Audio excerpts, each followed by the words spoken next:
Louisiana Governor Bobby Jindal wants you to know he's taking a stand on same-sex marriage. The governor made clear he's supporting Louisiana's new Marriage and Conscience Act. This legislation puts other states' religious freedom laws to shame. The bill could open the way for discrimination against gay and lesbian Americans. The firestorm of criticism in states like Indiana over their Religious Freedom Act hasn't fazed Jindal a bit.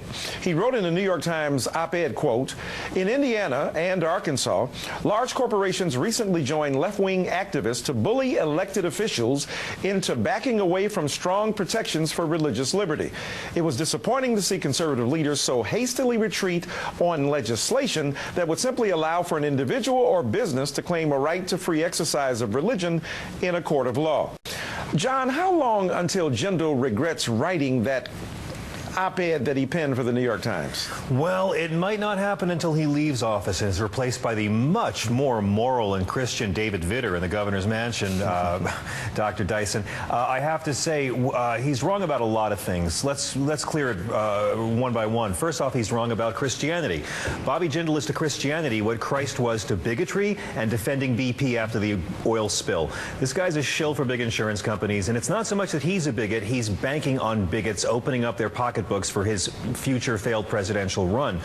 There's no part of the New Testament you can use to justify any kind of discrimination against our LGBT brothers and sisters. And what's more, when he talks about these left groups, these left-leaning groups that are bullying them into not being allowed to bully gay people, he's talking about young Republicans. 60% of millennial Republicans favor gay marriage. Bobby Jindal is having a desperate play to a dwindling demographic of bigots. It's going to be a pleasure watching them die off. And this is really just him making his big public play to be the latest elf to jump in the big overcrowded clown car. Just one quick thing. In his article in the op-ed today, he said, as a nation, we should not compel a priest, a minister, or a rabbi to violate his conscience. He left out imam on purpose. His goal is to marginalize Muslims, marginalize gay people, because it plays to his conservative base, and he's despicable. And if I may, I'm glad, Dean, that you mentioned 1963, because if Bobby Jindal was in Louisiana in 1963, he would find that certain businesses could use religious freedom and states' rights to deny him service because of the color of his skin. Yeah, so again, ironic. Yeah. So I'd use a different word, actually, Dr. Dyson, than ironic. You're a bit more charitable than me. So again, religious freedom was used to prop up Jim Crow in his state for many years. Right. We're seeing the same kind of hypocrisy now, disguised as Christianity.